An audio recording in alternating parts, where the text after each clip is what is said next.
इस वीडियो में हम पढ़ेंगे computing the price elasticity of demand कि हमारे पास प्राइस इलास्टिसिटी ऑफ डिमांड को कैसे हम मायर करते हैं। It is the percentage change in the quantity demanded divided by the percentage change in the price.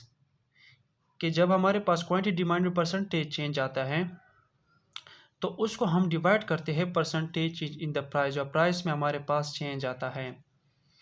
यह हमारे पास इसका फार्मूला है, price elasticity of demand equal to, ऊपर गिवन है percentage change in quantity demanded divided by percentage change in price. Data हमारे पास change को जाहिर करता है।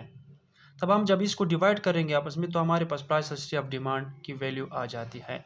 नीचे गिवन एग्जांपल में है, से हमारे पास ज़्यादा इसकी समझ आ जाएगी। Example, suppose that a 10% increase in the price of an ice cream cone causes the amount of ice cream you buy to fall by 20%। इसका मतलब ये है कि हमारे पास जब आइसक्रीम की कोन में 10% इंक्रीज आ जाता है इसके प्राइस में, तो हमारे पास क्या करता है कि क्वांटिटी डिमांड जो होती है आइसक्रीम की वो 20% वो डिक्रीज हो जाती है।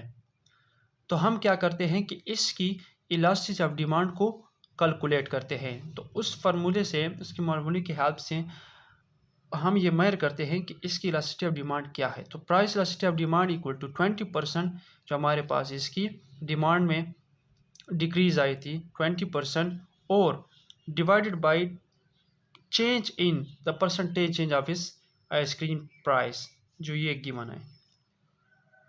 हम आपस में इसको डिवाइड करते हैं, परसेंटेज आपस में cancel, 20 divided by 10 equal to हमारे पास 2 आ जाता है। तो हमारे पास प्राइस इलास्टिसिटी ऑफ डिमांड क्या है, 2 है।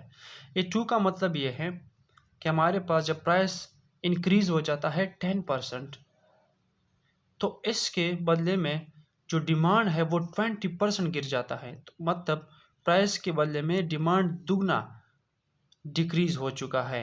तो इसका मतलब ये है। Thank you.